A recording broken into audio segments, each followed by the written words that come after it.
આજે ડીસા શહેરમાં કોંગ્રેસ ઉમેદવાર ગેનીબેન ઠાકોરે રોડ શો યોજ્યો હતો। ત્યારે ડીસાના એરોડ્રામ 4 રસ્તા આગળથી ગેનીબેન ઠાકોર ખુલ્લી જીપમાં કોંગ્રેસના આગેવાનો સાથે નીકળતા મોટી સંખ્યામાં બાઇકો અને ગાડીઓનો કાફલો રોડ શોમાં યોજાયો હતો।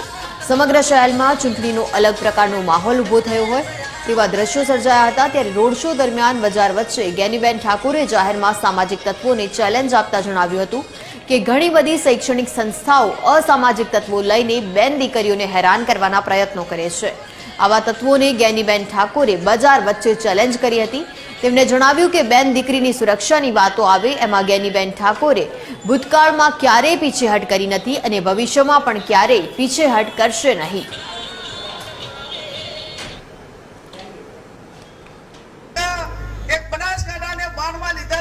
कोई एक व्यक्ति होय कोई एक समाज होय तो એને ક્યાંક ને ક્યાંક ઈ વ્યક્તિઓને હવે બનાસકાંઠામાંથી બહાર કાઢવા માટેનો સમય આવી ગયો છે।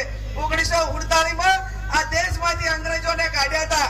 આજે બનાસકાંઠાને બાનમાં લીધેલા કોઈ બહારના ચોરો છે એ ચોરોને કાઢવા માટે પણ આપ સૌને મારી બે હાથ જોડીને વિનંતી કરું છું। આ વખતે બનાસકાંઠા જિલ્લાની લોકસભાની ચૂંટણીની અંદર બનાસની બેન જે ગેનીબેનની સામે બનાસની દીકરી તરીકે ડોક્ટર રેખાબેન ઉમેદવાર છે, ત્યારે બંને ઉમેદવારો છે તેઓ જીતવા માટે એડી ચોટીનું જોર લગાવી રહ્યા છે। ત્યારે એના અનુસંધાને આજે બનાસની બેન જે ગેનીબેન છે તેમનો ડીસા ખાતે અહીં રોડ શો યોજાયો છે। આપ જોઈ શકો છો કે મોટી સંખ્યામાં ગેનીબેનના જે સમર્થકો છે, જે કોંગ્રેસના સમર્થકો તે અહીં જોડાયા છે।